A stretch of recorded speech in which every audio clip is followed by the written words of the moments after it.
Salut et bienvenue dans cette cinquième vidéo dédiée à cette série sur Django. Mon nom est Joël Nguemeta. Dans la vidéo précédente, nous avons vu comment afficher une page HTML à partir de la fonction utilitaire HTTP response qui était cette page. Et ce que je vous propose dans cette vidéo, c'est déjà d'utiliser ce qu'on appelle la notion de template. Parce que s'il faut afficher une page web complexe, il est vraiment difficile d'utiliser l'objet HTTP response pour afficher notre contenu. Et ce que je vous propose maintenant, c'est déjà d'utiliser ce qu'on appelle la notion de template. Au lieu de retourner la réponse sous cette forme, nous allons plutôt rendre un template. Et pour cela, nous avons besoin de la fonction utilitaire render. Ce que je dois faire, c'est d'importer la fonction utilitaire render depuis shortcut. Import render.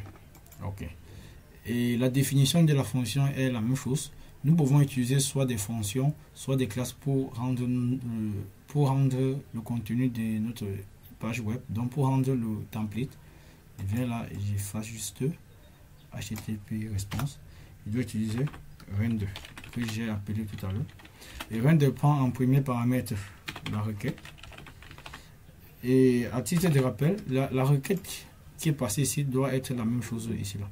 Donc si je peux décider, je mets Toto ou Tata, cela doit fonctionner. Donc là, en deuxième paramètre, je mets le nom de mon template qui sera index.html. Je valide, j'enregistre mon fichier. Lorsque je viens actualiser la page HTML, on me dit que le template n'existe pas.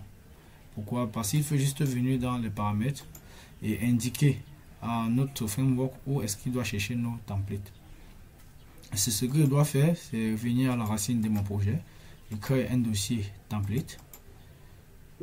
Quand je parle à la racine de mon projet, je parle où se trouve le fichier manage.py et créer un dossier qui s'appelle template. Okay. À l'intérieur des templates, je crée mon nouveau fichier HTML. Ça index.html. Okay. À l'intérieur de ce dossier, bon, je mets dans mon contenu HTML. Je m'occupe d'abord à mettre un truc. Django. Ok. Lorsque je sauvegarde, je viens actualiser également. On me dit que le template n'existe pas toujours. Je viens donc dans Setting, je viens sur la partie configuration des templates. Ça, c'est la partie de configuration des templates. Je demande à mon framework, à Django, d'aller à la racine de mon projet et récupérer le dossier template. Lorsque je valide, je viens là, je réactualise. Hello les gars, nous avons rendu ce qu'on appelle un template. Donc ici, il est donc possible d'utiliser ce qu'on appelle les feuilles de style et des fichiers JavaScript. Je vous donne donc rendez-vous dans la prochaine vidéo où nous allons créer une vraie application web.